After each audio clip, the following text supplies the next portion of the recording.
Can you beat Genshin Impact without quests? That is the question I aim to answer in this series, through the use of countless glitches I learned over the years of playing. But what does beating Genshin even mean? Well, I will go through every significant region and area and task myself with completing a goal. For this first episode, I will break into Inazuma, unlock every one-time domain, and attempt to complete Kannazuka without dispelling the barrier. This is Genshin Questless.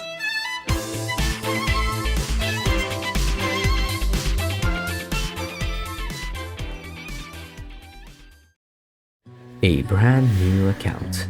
The last time I actually made one and did any progression was my main, so this will be quite different. Oh, by the way, did you know you could do this?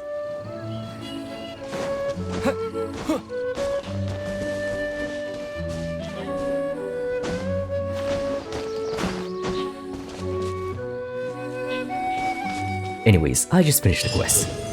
Okay, I know how it sounds, but the first Mondstadt Archon quest is pretty much required. Without it, I'm limited to only this area. Also, I do want to mention, I don't count starting a quest as breaking the rules when we're progressing it in any way, but this first one will have to be an exception. The first thing to do is to go to Inazuma. I've done this many times before, so it shouldn't be much of a challenge. Just do the time freeze glitch, take a dip underwater, run a few miles, do some teleportation magic, and I'm here.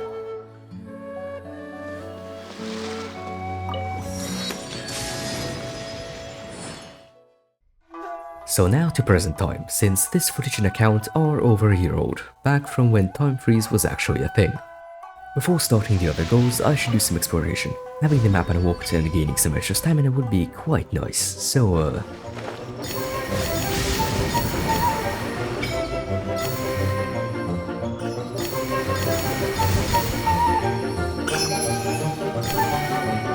there we go. Now back to the goals. The next one I want to do is 100% Kannazuka. I don't even know if this is possible, but it's worth a try. First, I decided to collect everything outside the Tarasuna, and I wasn't even going to put it into the video. But there's just one thing I didn't quite think about. The fact that I'm using characters, some at level 1, against level 28 enemies. This was quite a challenge.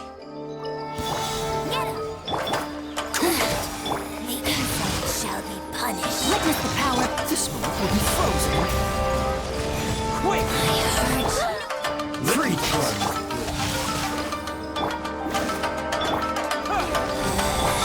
Get out of my sight. Oh, so sorry. In this body. Quick! Rain outline.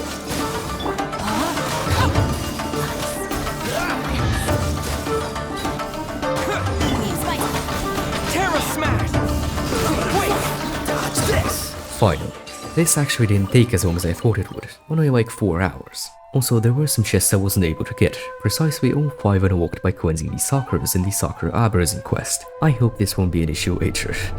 But now the main obstacle, the barrier. It's a cylinder, so my first thought was to climb over top using Geo-Travel. Surprisingly though, they thought of players doing this and capped it with a dome. My next idea was to go under it, but not only is it quite difficult to get under Kannazuka, the barrier extends below all terrain, so it's probably not even possible to go under. But it really doesn't matter, since I had found a solution after noticing a certain quirk of the barrier. Notice where the barrier is on the map. Now the barrier in the same place but in a passage under this mountain. Yes, it's further away from the center. For this to happen, 2 separate barriers need to exist, and there is a decent chance that there is a gap in between them. And that's exactly the case. In this specific spot under the waypoint, by performing a Geo-Traveler clip, a classic and out-of-bounds exploration that allows you to go through low ceilings and slopes, you can simply walk through the mountain and into the Tarasuna. But this isn't the end of the challenge. No, it's just the beginning. The area is full of Bale Thunder, which damages you over time unless you're protected by Electro Grana. This makes exploration much harder considering just how long every fight takes. It took a while to clear everything, but eventually I did, except for a few key puzzles that were made much more interesting due to the barrier still being up. Firstly, this connection puzzle was severed by the barrier, making me have to solve everything on one side, go through the barrier, which yes, you can do from this side, finish the puzzle, and then go all the way around to claim the chest. Another one that was a genuine challenge is this ceiling. Normally it's extremely easy with its court being only this far away, but they show us that this ceiling's starting point was on the other side of the barrier. Initially, I thought to guide it one step, go all the way around the barrier and continue leading it to its core, but apparently ceilings have a maximum radius you can go before they reset, and my entrance was just far enough away for that to happen. This meant I needed a new way in on this side of Kannazuka. Luckily, I saw another anomaly in the barrier while exploring and knew exactly where to attempt to break in. Unlike the previous one though, this was really challenging. I had to pass many layers of mesh, all at very uncomfortable angles for geoclipping. Due to the constant mess-ups, it took about 20 minutes to do, but eventually I did.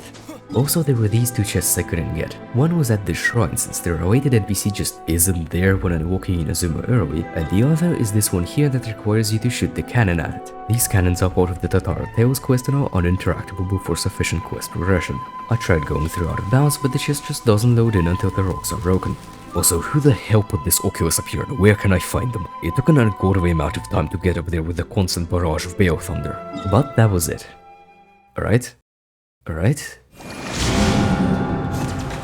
This was my biggest doubt. This trial requires you to collect 16 particles scattered over water. On a normal account, what you would do is sail the Wave Rider in here and complete it with time to spare. The problem for me, the barrier blocks the Wave Rider and there is absolutely no way I could swim and get all of them. I'm pretty sure that isn't possible even with max stamina and stamina food. I tried for a while, but eventually realized there's only one solution. Co-op. While I'll try to avoid it as much as I can, here there really just isn't any other solution other than waiting for a banner that can save me. So to unlock co-op, I raised my adventure rank, which is actually very slow without quests, never really thought about that. Then I put my main account in my world and after a few tries,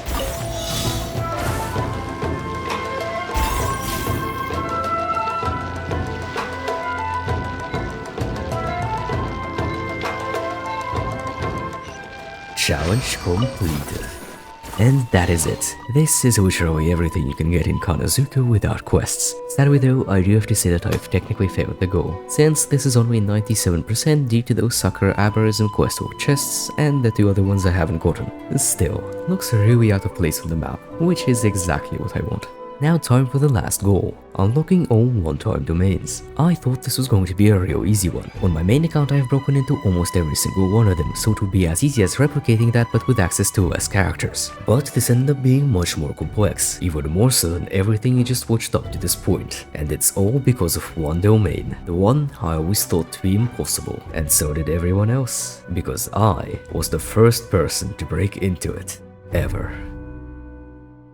We'll get to that at the end. For now, let's get through the other ones. The first I did is not even quest locked. It's this one right here on this island. All that is required is to beat 3 trials. The first 2 were very simple, and the only one I had trouble with is the combat trial. While it isn't particularly difficult, my extremely underleveled and undergeared characters just couldn't deal enough DPS to stay within the time limit. This is the point that I went and did Kannazuka, and while it was close, I did beat this trial on my first attempt after gearing up. So that's the first of 5 domains completed. The next is Palace in a Pool. It doesn't require quests either, but I just decided to go and get it out of balance for the fun of it. Anyways, domain completed, on to the next one. Next is Empty Boat of 1,000 Gates. It's locked by the Sacred Sakura Cleansing Ritual quest, but I have clipped into the dungeon it is in before, so it wasn't really a struggle. All I had to do is yet another geoclip, find my way through the corridors, solve the puzzle, and that's it. 3 out of 5 done. Now the last domain before the one that still haunts my dreams. It's Shake Pavilion in Kannazuka. It is normally unlocked by blasting a hole through the cliffside using a cannon, but as I said before, I can't use them. But I do have trusty geoclips, which are really the only thing I can use, other than some unknown tech I'm not going to share as I have not fully exploited it yet. But I digress. That's how I got it, and that's the domain unlocked. Time for the true challenge of the video. I was going to ignore it and say it's impossible, but I didn't. And after 9 hours of glitch hunting, I present the first ever unlock of Formation Estate without clearing the rain. In case you don't know, the domain is just locked behind some torches you need to light. But since this island is eternally stuck in rain unless you beat the Orobashi's Legacy quest, they immediately get extinguished. These attempts started with me watching Musashi's Travelers on Inazuma videos to make sure all my go ideas were unique. Musashi, if you don't know, is oh wait no, you're watching a Genshin Questless video. Of course you know who Musashi is. There are two things he points out that gave me the base to work from. First is that the torches can be briefly lit with Amber's charge shot immediately after Noelle's shield breaks. my idea was to have 4 people on co-op all light the torches simultaneously, but after testing I realized this isn't possible due to there being no way to condense the team of 8 required into just 4 characters. I then noticed Musashi pointed out a weird anomaly in the center of the island, where one specific cave removes rain for no apparent reason at all. The effect also spills out beyond it, so standing on this gate also does so. This is where the true testing started. One of the things I found is that when the world host of co-op is there but the other player isn't, Pyro will actually light things on fire, even if the other player sees rain. This is it. Or so I thought. The issue is that this isn't the case for torches. They work like the player, independent of what the host triggers, so I scrapped that idea. Then I noticed that after exiting the cave it took exactly 10 seconds for the rain to actually start, as seen by the icon above health. This gave me the idea of quickly making my way to the domain. The issue is that running took way too long and teleporting immediately reset the rain stage. I'll be honest, I was about to give up. It really seemed like nothing could be done. Like even using movement characters from my main account wasn't nearly quick enough. But then I got the idea. I turned off my internet. Okay, that's pretty obvious, but I just didn't think of it. Now I could extend this time by up to 30 seconds, and that's how long it takes before this loading thing appears. And with this, I could easily make it there and light the— huh? The torches aren't there. No, like really, they're just gone.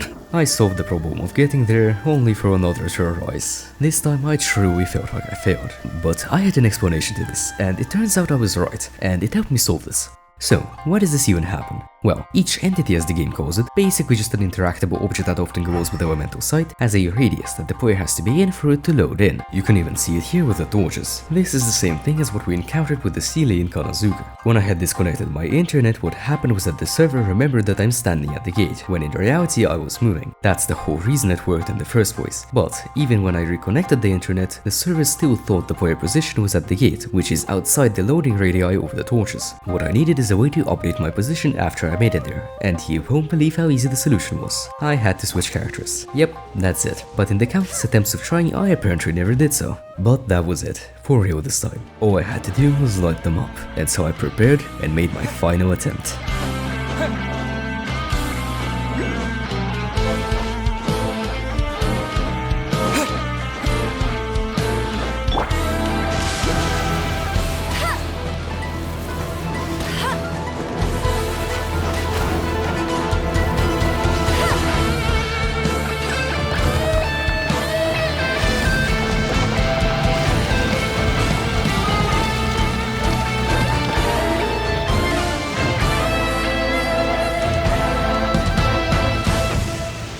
Formation Estate Questless.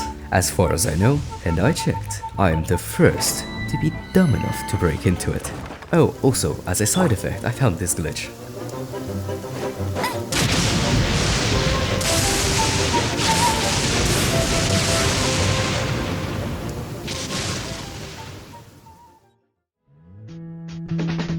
Anyways, that's it. All 3 goals for the episode finished. Debatably. I hope you enjoyed this video. If you did, subscribe not to miss future episodes of Genshin Questless. It's a rather new style for me and I worked super hard on this, so maybe leave a like as well. That's it for Inazuma though, and I will see you in the next region. Goodbye.